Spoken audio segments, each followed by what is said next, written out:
देखिए, इस वीडियो में मैं आपको बताऊंगा कि एसएससी की तैयारी कैसे करना चाहिए। सबसे पहले तो ये समझिए कि एसएससी में हो क्या रहा है। देखिए, ये एक एग्जाम है जिसके अंदर जो भी बंदा सिलेक्ट हो जाएगा उसे एक क्लर्क की नौकरी मिलेगी। ये क्लर्क जो है वो कंप्यूटर पे काम करेगा, उसे पूरा डॉक्यूमेंटेशन इंग्लिश में करना पड़ेगा और बीच बीच में थोड़ी सी गणित लगाना पड़ेगी, क्योंकि क्लर्क का काम यही होता है। इसलिए इन दोनों चीजों को यानी कि इंग्लिश और मैथ्स को दो दो टीयर में चेक किया जाएगा। और क्योंकि ये किसी ऑफिसर की नौकरी नहीं है, इसीलिए रीजनिंग और जनरल अवेयरनेस या जनरल नॉलेज बहुत कठिन नहीं आएगी। और इसीलिए जनरल नॉलेज और रीजनिंग जो है फर्स्ट टीयर में ही पूछी जाएंगी। ये कॉमन सेंस की बात है, क्योंकि सेक्शनल कट ऑफ वाली कोई बात नहीं है, इसलिए ज्यादातर कैंडिडेट टीयर 1 निकाल लेंगे और टीयर 2 जिसके अंदर मैथ्स और इंग्लिश है उसके अंदर 80% कैंडिडेट्स कट जाएंगे। और इससे ये वाली बात बहुत अच्छे से समझी जा सकती है कि एसएससी निकालने के लिए मैथ्स और इंग्लिश अच्छी नहीं, बहुत अच्छी होना चाहिए। दूसरी चीज, इंग्लिश जो है वो चारों टीयर्स में पूछी जाएगी। टीयर 1 में आएगी ऑब्जेक्टिव, टीयर 2 में भी ऑब्जेक्टिव, टीयर 3 में होगी डिस्क्रिप्टिव जिसके अंदर एसेज, लेटर्स, प्रेसी राइटिंग और एप्लीकेशंस लिखवाए जाएंगे।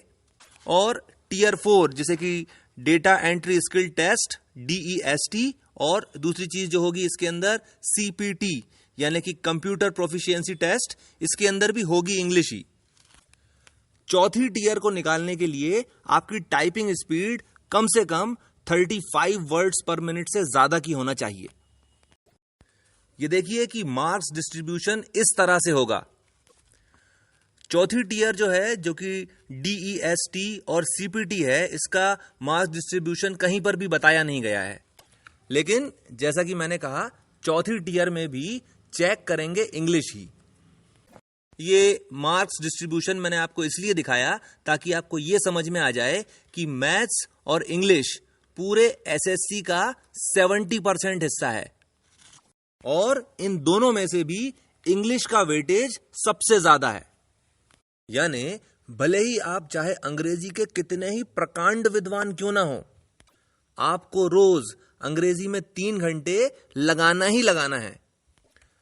अगर आप टीवी भी देख रहे हो तो उसके ऊपर अंग्रेजी का ही कोई चैनल लगा हुआ होना चाहिए जिसको आप समझने की कोशिश कर रहे होगे। अंग्रेजी चैनल लगाकर उसके अंदर जो भी बोला जा रहा है उसको समझने की कोशिश करना, ये बहुत ही अच्छी एक्सरसाइज है। शुरुआत में तो आपको कुछ ज्यादा समझ में नहीं आएगा, पर 2 महीने के अंदर अंदर आप बहुत कुछ समझने लग जाओगे। इस तरीके के 2 सबसे बड़े फायदे वो आपको बता देता हूं। पहला तो ये कि आपका कॉम्प्रिहेंशन बहुत अच्छा हो जाता है। दूसरा ये कि इससे आपका ग्रामेटिकल सेंस डेवलप हो जाता है। ग्रामेटिकल सेंस मतलब भले ही आप ये नहीं बता सको कि ये सेंटेंस क्यों गलत है, पर आप ये जरूर बता सकते हो कि ये सेंटेंस यहां पे गलत है। जो भी दिन भर में आप 1-8 घंटा जो टीवी देखते हैं उसके अंदर आपको डिस्कवरी या नेट जियो देखना चाहिए और इंग्लिश में देखना चाहिए। अब इससे पहले कि हम लोग तैयारी करना शुरू करें, जितने भी फालतू के सवाल हैं उनके जवाब मैं आपको दे देता हूं। सबसे पहला सवाल, कितनी पोस्ट हैं? भाई, आपको सिलेक्ट होने के लिए कितनी पोस्ट चाहिए? 1। तो अगर 1 या उससे ज्यादा पोस्ट्स हैं तो आप अप्लाई कर दीजिए। दूसरा सवाल, इंग्लिश या मैथ्स या रीजनिंग या जनरल नॉलेज के किस किस सेक्शन से कितने कितने सवाल पूछे जाएंगे? भाई, कितने भी पूछे जाएं, अगर आपको किसी सवाल का जवाब आता होगा तो छोड़ दोगे क्या? तीसरा, और ये बहुत ही ज्यादा फालतू सवाल है, कि सिलेक्ट होने के लिए मिनिमम कितने मार्क्स लाना चाहिए? देखो, इस एग्जाम में IAS की तैयारी करने वाले कैंडिडेट्स भी बैठते हैं और एसएससी उनके लिए कुछ भी नहीं है। वो केवल जीके, मैथ्स और रीजनिंग से पहली टीयर निकाल देंगे बिना इंग्लिश को हाथ लगाए। काफी सारे कैंडिडेट्स ऐसे भी हैं जिनके IAS के पूरे अटेम्प्ट्स हो चुके हैं अगर उनका सिलेक्शन नहीं होगा तो केवल इंग्लिश की वजह से नहीं होगा। तो इसीलिए मिनिमम के बारे में तो सोचना ही बंद कर दो, जितना करो मैक्सिमम पे जाने की कोशिश करो। चौथा, आखिरी और सबसे ज्यादा फालतू सवाल, तनख्वाह कितनी है? अरे सरकारी नौकरी है यार, 2000 भी मिले तो नहीं करोगे क्या? बिल्कुल कर लोगे, करना चाहिए। अब काम के सवालों के बारे में बात करते हैं। टीयर 1 में कितने सवाल आएंगे? देखिए, मैथ्स, रीजनिंग, जनरल नॉलेज और इंग्लिश चारों में 25-25 सवाल आएंगे। कुल मिला के 75 मिनट होंगे और ये एग्जाम कंप्यूटर बेस्ड होगा, यानी कंप्यूटर पे होगा।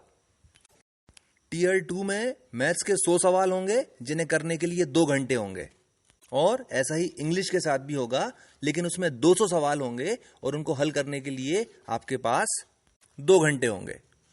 ये जो 2-2 घंटे के जो एग्जाम्स हैं ये 2 पालियों में लिए जाते हैं, मॉर्निंग और इवनिंग में। ये दोनों भी कंप्यूटर पर ही होंगे। थर्ड टीयर के अंदर डिस्क्रिप्टिव होगा, ये पूरा इंग्लिश का होगा, ये 1 घंटे का होता है। इसके अंदर ऐसे, प्रेसी, लेटर राइटिंग और एप्लीकेशंस लिखवाई जाएंगी। ये कंप्यूटर बेस्ड नहीं है, ये कागज, कलम और दवात से होगा, क्योंकि ज्यादातर कैंडिडेट्स को ऐसे राइटिंग और प्रेसी राइटिंग नहीं आती और उसकी प्रैक्टिस भी नहीं कर रहा है कोई भी। यहां पर फिर 80% कैंडिडेट्स कट जाएंगे।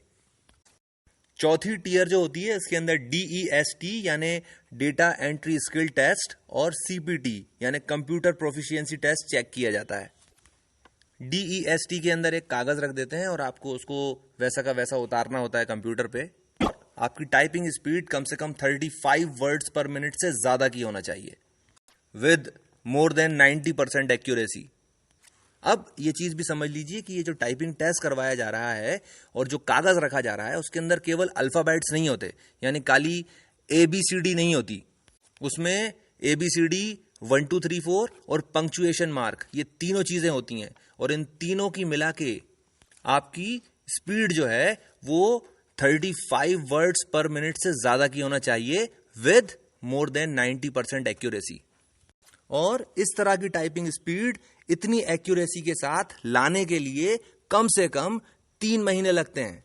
इस चौथी टीयर में फिर 80% कैंडिडेट्स का दिल टूट जाता है। आपका दिल ना टूटे इसके लिए आपको टाइपिंग सीखना चाहिए और विधिवत किसी टाइपिंग इंस्टीट्यूट में जाकर आपको सीखना चाहिए। अब जो बहुत ही ज्यादा काम का सवाल है उसके बारे में बात करते हैं।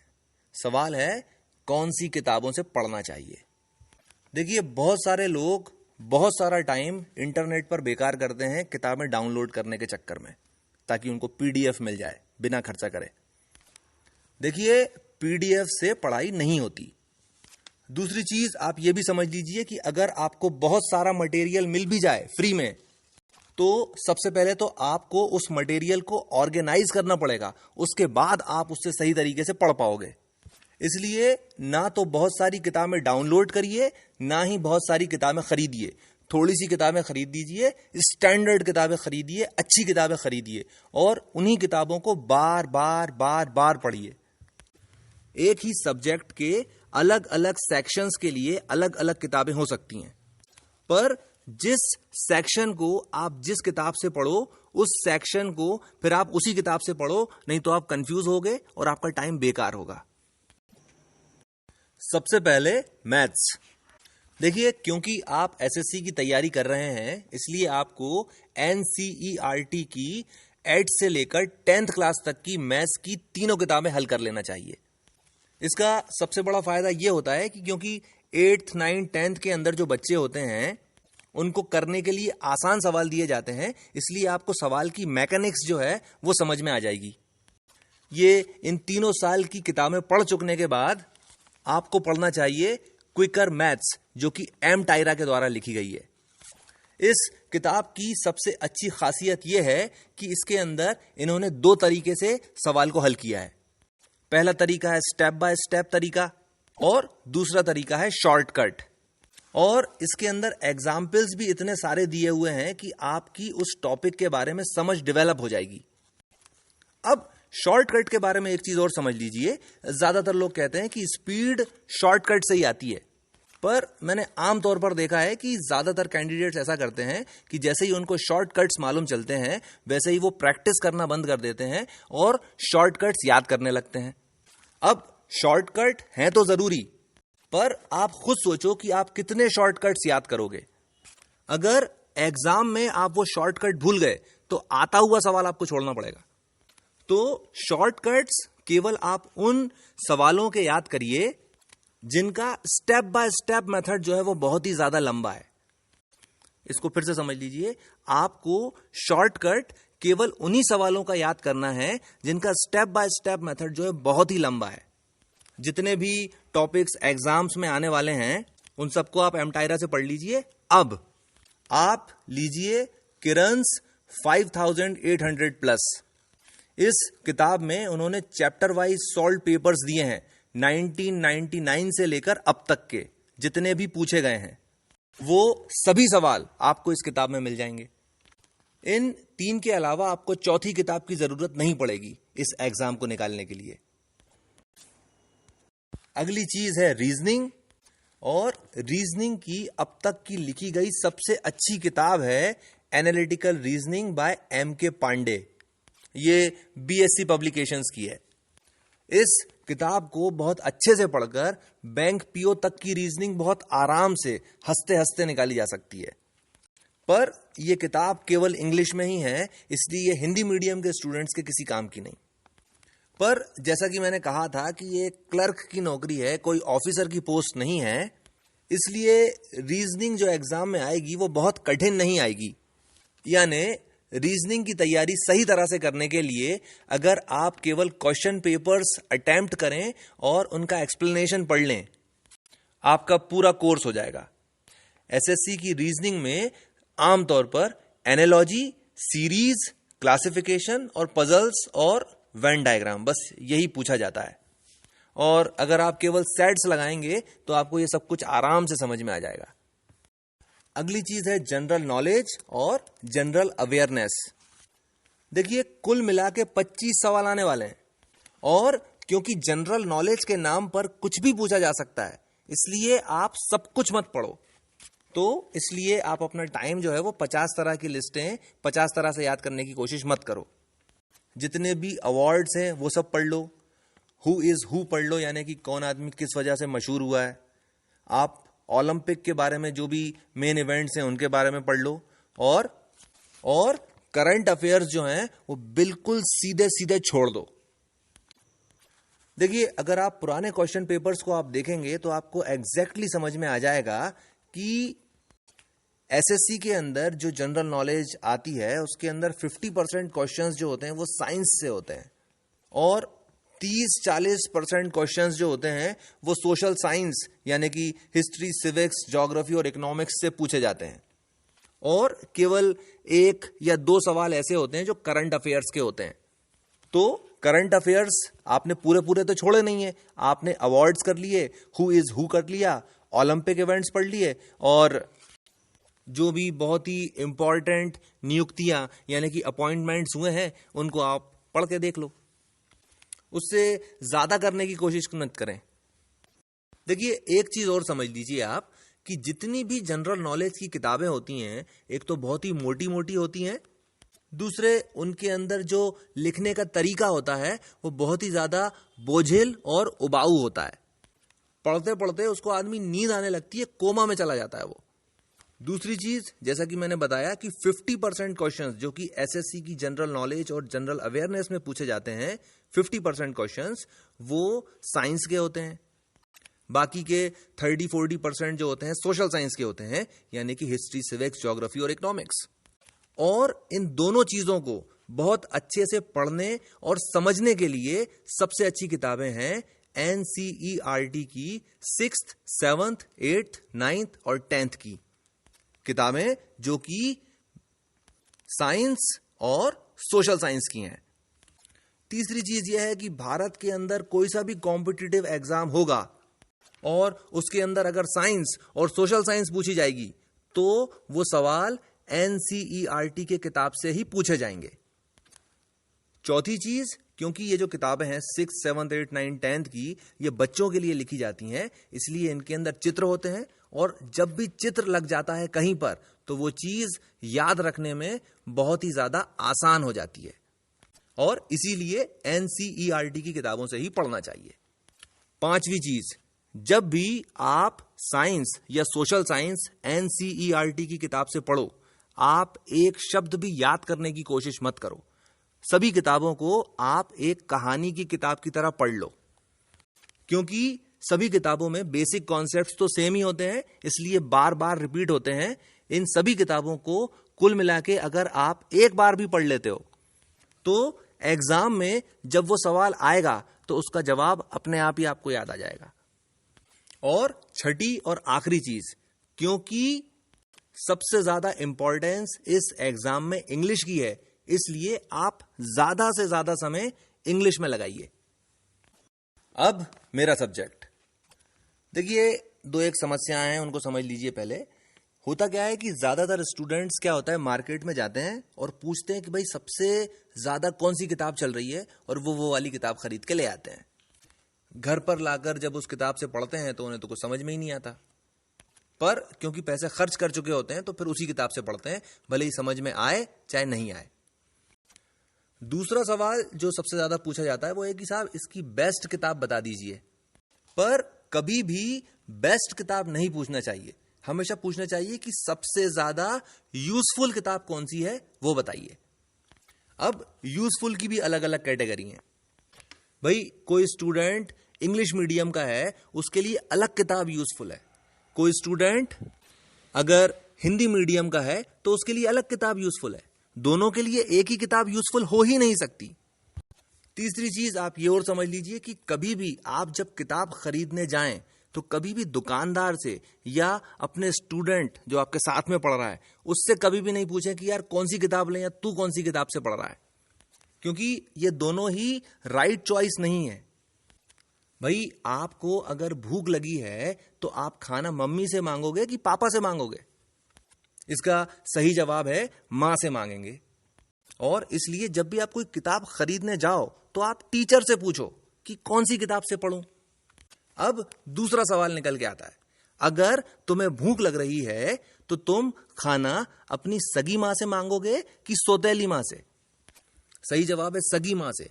तो आपको जो बताएगा कि कौन सी किताब से पढ़ना चाहिए, ये वो टीचर नहीं है जो स्कूल या कॉलेज में पढ़ाता है, ये वो टीचर है जो कॉम्पिटिटिव एग्जाम्स की इंग्लिश की तैयारी करवाता है, उससे पूछोगे, वो है सगी मां। क्योंकि मैं पिछले 17 सालों से एसएससी के सेट्स लगा रहा हूं और केवल इंग्लिश का पर्चा करता हूं, और अपने स्टूडेंट्स से भी बोलता हूं कि अगर आपको अपनी इंग्लिश अच्छी करना है तो आप एसएससी का एक सेट रोज लगाओ। मैं सोचता हूं ऐसा कि मैं बताने का अधिकार रखता हूं। अगर आप हिंदी मीडियम के स्टूडेंट हो तो आपको पढ़ना चाहिए परफेक्ट कॉम्पिटिटिव इंग्लिश, जो कि वीके सिन्हा ने लिखी है। दूसरी किताब जो कि इतनी ही अच्छी है वो है प्लिंथ टू पैरामाउंट। ये दोनों किताबें हिंदी मीडियम के स्टूडेंट्स के लिए हैं और आप दोनों में से कोई सी भी एक ले लो। अगर आप इंग्लिश मीडियम के हैं तो सबसे अच्छी किताब इंग्लिश इज इजी है, जो कि चेतनानंद सिंह ने लिखी है, बीएससी पब्लिकेशंस की। इस किताब की कोई काट ही नहीं है। अब एक चीज जो बहुत ही ज्यादा जरूरी है, इसको और समझ लीजिए। ग्रामर की कभी भी ऑर्गेनाइज्ड स्टडी नहीं करना चाहिए। क्यों नहीं करना चाहिए? देखिए, आप क्या करते हो कि आप नाउन का आपने चैप्टर करा, उसके बाद जब आप एक्सरसाइज करते हो तो आपको मालूम होता है कि इसके अंदर नाउन में ही कोई गलती होगी तो होगी, नहीं तो नहीं होगी। पर जब आप एग्जाम में बैठते हो तब आपको समझ में नहीं आता कि नाउन की गलती है, कि प्रोनाउन की गलती है, कि वर्ब की गलती है, कि एडवर्ब की गलती है। और इसीलिए अगर आप किसी भी कॉम्पिटिटिव एग्जाम की तैयारी कर रहे हो, आपको किसी भी किताब से नहीं पढ़ना चाहिए इंग्लिश की। आप केवल सेट्स लगाओ और सेट लगाने के बाद आप एक्सप्लेनेशंस देख लो, भले ही चाहे आपका आंसर गलत हो या सही ही क्यों ना हो। जब आप किसी क्वेश्चन को हल करते हो, उसके बाद जब आप उसका आंसर देखते हो और वो गलत निकलता है, तो ये सब होने से पहले आप अपने दिमाग को एक्टिवली यूटिलाइज कर चुके होते हो। और इस वजह से जब आप एक्सप्लेनेशन देखते हो तो वो चीज आपको ज्यादा लंबे समय तक याद रहती है। पर क्योंकि हमारे स्कूल्स और कॉलेजेस में ग्रामर के नाम पर केवल डेफिनेशंस लिखवाते हैं, हमें डेफिनेशंस तो याद हो जाती हैं पर हम उनका यूजेज नहीं सीख पाते, कभी भी नहीं सीख पाते। और इसीलिए इन किताबों को जिनका मैंने नाम बताया है, इनको एक बार पढ़ लेना चाहिए। पर इन एक्सरसाइजेस जो दी होती हैं इनके अंदर, एक चैप्टर के तुरंत बाद जो एक्सरसाइजेस दी गई होती हैं, उन्हें कभी भी नहीं हल करना चाहिए। जो बिल्कुल किताब के आखिरी में जो 25, 30, 40 सेट्स दिए होते हैं, उनको अटेम्प्ट करना चाहिए। उनसे एकदम कॉन्सेप्ट्स क्लियर हो जाते हैं। इसके अलावा किसी भी कॉम्पिटिटिव एग्जाम की ग्रामर सीखने का दूसरा तरीका कुछ भी नहीं होता। अगली चीज है वोकैबुलरी, और वोकैबुलरी सीखने के लिए बिना शक सबसे अच्छी किताब जो आज तक की लिखी गई है वो है word power made easy bye Norman Lewis.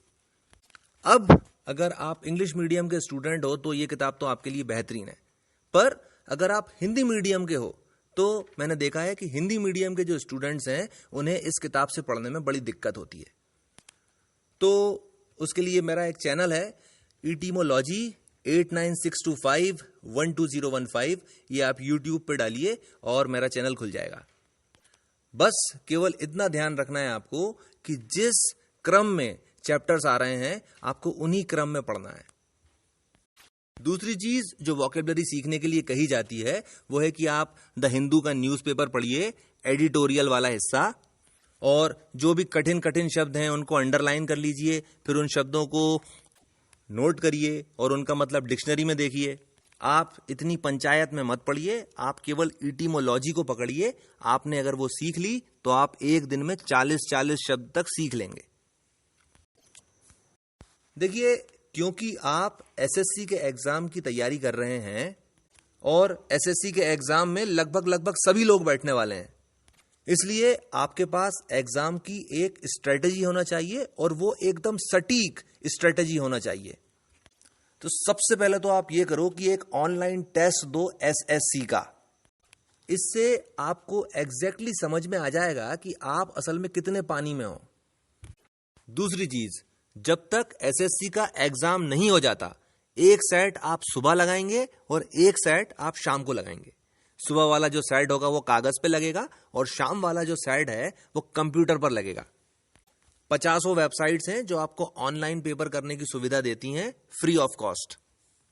अब जब आपने सुबह वाला जब सेट लगाया, उसका जो आपने एक्सप्लेनेशन पढ़ा, अगर उसका एक्सप्लेनेशन आपको समझ में आ गया, आपका कॉन्सेप्ट क्लियर हो गया, अच्छी बात है। अगर आपका कॉन्सेप्ट क्लियर नहीं हुआ, केवल तभी और केवल तभी आप किताब खोलेंगे और किताब में से पढ़ेंगे उस कॉन्सेप्ट को। और जब एसएससी का एग्जाम होने में केवल 2 महीने रह जाएंगे, तब आप रोज 4 सेट्स लगाएंगे, सुबह, दोपहर, शाम और रात। और आखिरी वाला जो सेट होगा, चौथा वाला, वो हमेशा ऑनलाइन होगा। इसका सबसे बड़ा फायदा ये होगा कि आपकी जो टेक्निक है, जो पर्सनल टेक्निक है, वो डेवलप हो जाएगी। और आखिरी के 2 महीने में जब आप सेट्स लगाएंगे, तब आप ये करने की कोशिश करेंगे कि आप सबसे पहले जनरल नॉलेज का सेक्शन अटेम्प्ट करेंगे और उसको 10 मिनट में खत्म करने की कोशिश करेंगे। दूसरी चीज आप उठाएंगे इंग्लिश, उसको आप 15 मिनट में खत्म करने की कोशिश करेंगे। तीसरी चीज है रीजनिंग, जो कि आप 20 मिनट में खत्म करने की कोशिश करेंगे। और सबसे आखिरी में जो चीज आप अटेम्प्ट करेंगे वो चीज रहेगी मैथ्स, और इसको आप 30 मिनट में खत्म करने की कोशिश करेंगे। इस चीज को बहुत ध्यान से समझ लीजिए कि जितने भी कैंडिडेट्स हैं जो एसएससी के अंदर सिलेक्ट होते हैं, वो इसी टेक्निक का इस्तेमाल करते हैं जो इस वक्त आप स्क्रीन पर देख रहे हैं। और इसीलिए आपको केवल यही टेक्निक मास्टर करनी है। इसके साथ मैं अपनी बात खत्म करता हूं। इस चैनल को सब्सक्राइब कर लीजिए और मुझे 8962512015 पर व्हाट्सएप पर हाय लिखकर भेजिए और मैं आपको अपनी ब्रॉडकास्ट लिस्ट में शामिल कर लूंगा। आपने मुझे इतना समय दिया, थैंक यू वेरी मच।